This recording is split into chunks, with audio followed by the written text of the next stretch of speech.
Hi, this is Jeff Parenti, and I'm here with reporter Miriam Swanson, who has just completed a story on former Corona High and LPGA golfer Mel Blasberg.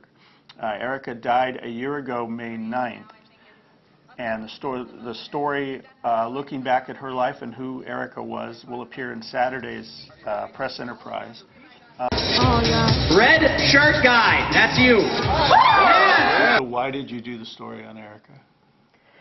I did the story on Erica because I covered Erica for 5.5 years, which is to say that I've followed her career on the internet and on TV and whatnot, and I called her every so often to chat about what she was doing, or if there was anything on the going on with the LPGA that she could lend insight to. And obviously when she was a rookie, I talked to her almost every week because she did these diaries for us about what that experience was like. For the paper. For the paper, for the Press Enterprise. And so after having 5.5 years of dealing with her and following her career, when she died, I was kind of taken aback because I thought about it and I said, I don't really know that much about her after all these dealings with her. And I just wanted to know more. I just felt sort of annoyed that I didn't know more, annoyed with myself that I hadn't found out more about her. So I kind of set out to learn as much as I could learn and talk to whoever would talk to me about her to see what I could find. And it was like the more that I found out about her, the more it made what happened in her death. It went from, wow, that's a terrible shame, obviously, to like dude, what happened here?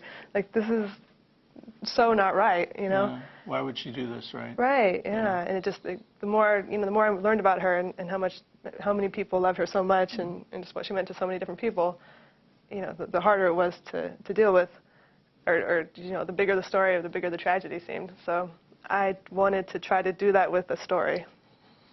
The story that publishes Saturday, it's very long, very in-depth, but I know that's only about 10% of what you really uncovered.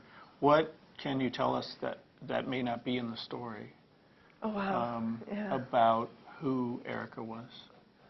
Yeah, there's a lot of things that didn't quite make it in. I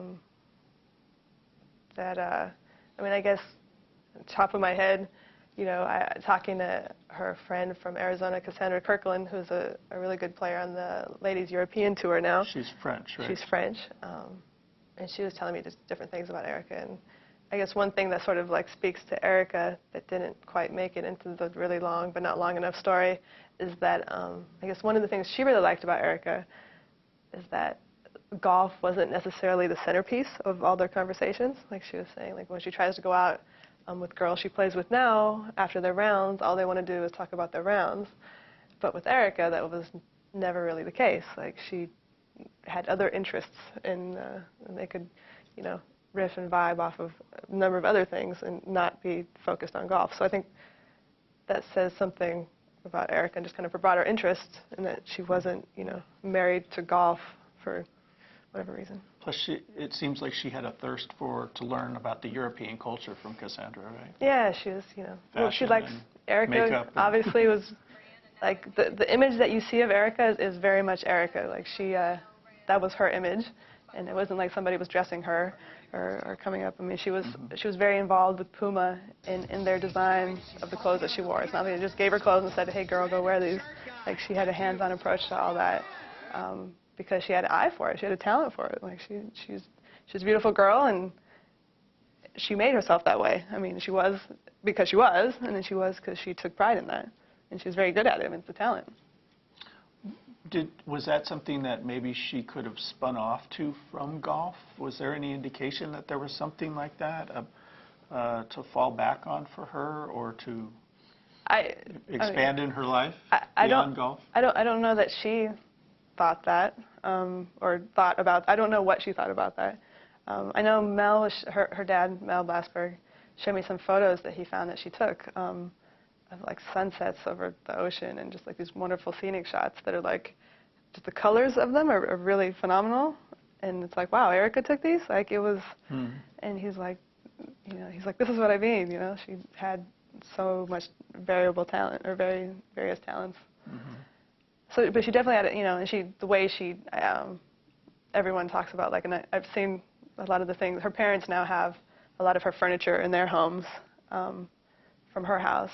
But the way that she designed her house, it was like HGTV. It was like she was a professional. She just had a knack, an eye for style and appearance. Wow. So, could she have used that in a career? I have no doubt. Like, this girl had it. But she also used it in her career. I mean, she used it with Puma and with just her appearance and being out there. Mm-hmm. So. You mentioned her parents. How are they doing now, a year later? Not horribly. Sure. I mean, it's yeah. Understandable. I right? mean, they're tripping through it, I guess, the best that anyone can. Mm-hmm. They're getting up and going to work every day. But I mean, it's the ultimate heartbreak, and that's not even like a good enough word for it. And it's like this, you sit there with them, and it's just like agony, and it's like agony that like doesn't have a finish line. It's not like, well, they'll be better, they'll get over it soon, because, like, yeah, I don't know. Never get over. Yeah. You never get over that, yeah. Right? You mentioned in the piece, in this story, about Erica's dog. Can you tell us that story about Erica's dog and where the dog is now and that? Erica's dog. Erica had this adorable little, or her mom has it now, Yorkie. It's like a little 5-pound Yorkie named Winston. And this was one of the few things that I talked about with Erica besides golf. Like, a few times she told me stories about trying to take Winston on the road, or just kind of like she really loved Winston. And having met Winston now, I can see why. Like most little dogs are annoying little yappers, but this is just like a cool dude, this little dog. And Winston now is with Mom.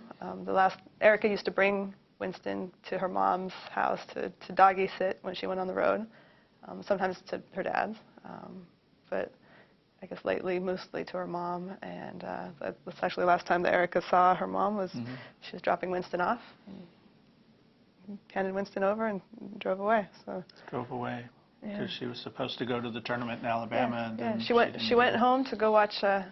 Debbie remembers her saying that I'm going to go watch Idol with Daddy, and like very normal. And went and practiced with Mel a little bit more, and that was actually that was before Mexico. So she went and she played Mexico or tournament in Mexico. That was before Mexico. Okay. Right, and did great there, and she seemed on track. Yeah, that was her best finish in 17 tournaments over a year and a half. Something like but that. Back to Debbie, the Yorkie isn't the only animal living at Debbie's, right? No, that Yorkie is doing a good job taking care of Debbie. But there's also on her balcony, and I was telling you this story, but there are these mourning doves that have moved in. They arrived apparently just a few days after Erica passed, and kind of made a nest out there, and they have hung out all year, which I found interesting beyond the fact that happened at all, because when I worked at another paper, I saw the same thing happen with another family who lost their son. Really, he was 19, I think, and they had known another family that had been in a similar situation, and doves had moved into their backyard as well. So I don't know what that says, but I don't know. I thought it was a little fascinating. Nature or something it takes care of us like that. They'd never been there before, no. And then they flew in and camped out. Yeah, moved camped in. out, and yeah. They've been there ever since. Right. So wow, very I interesting. Tell us about Mel. How is her father? And her coach? How is he doing? He's doing his best, Yeah. He Mel draws quite a response from people. I've heard a lot of opinions about Mel for the last 6+ years. One person I talked to said that you say some people have a gift. He said Mel's gift is that he's honest, which is to say that he doesn't have a real thick filter. So if he thinks something, he's probably going to tell you, which as a journalist is usually a really good thing, because you need to know something. You call him and you ask, sure. and he'll tell you what's up. But he obviously made no secret that he pushed Erica really hard, and she reached the LPGA, so, and that's that's no joke. That's good golf right there. Even though she didn't play great on the LPGA, that's the best in the world. So, and he's a great coach. He coaches a lot of the best talent in this area. But as far as him dealing with it, I don't know. I mean, it's been interesting to me to see a lot of the coverage of it and how I think a lot of people perceived this story as like a cautionary tale of how not to coach or push your children too hard. And I'm not saying that you should push your children too hard, but I just think that a lot of the people saying that didn't really know Mel and Erica. So I don't know. It's just hard to say. And it seems it's weird. It's been like people want to just pinpoint a reason for this happening, and I can kind of understand that. But I think there are many, many reasons for it having happened, and I don't know that it's fair to kind of turn Mel into the the culprit or the perpetrator or whatever, because he's the victim in this. He lost like the most important thing in his world. Yeah. So I don't know. That's my 2 cents on that. Yeah. And it wasn't like Erica didn't like golf. She loved golf, right? Yeah. I mean, everybody has a love-hate relationship with golf. It's I think so. Yeah. The nature of the game. But. Yeah. Yeah. And and like a lot of people, especially when she was playing well. I mean, of course, she was having a great time. Sure. Yeah. But I think I don't know. She had an interesting relationship with golf, and I think her relationship with her dad was complicated. But I think probably at the end of the day, she talked to him as much about her life as she talked to anyone, keeping in mind that sometimes she wasn't talking to him. So it's like, right. It was complicated. I don't think a lot of people really understand it. Not that I completely do either. But anyway, I don't know. Well, yeah. You mentioned relationships. What can you tell us that you've been able to uncover about Erica's relationships? Like in general, yeah, she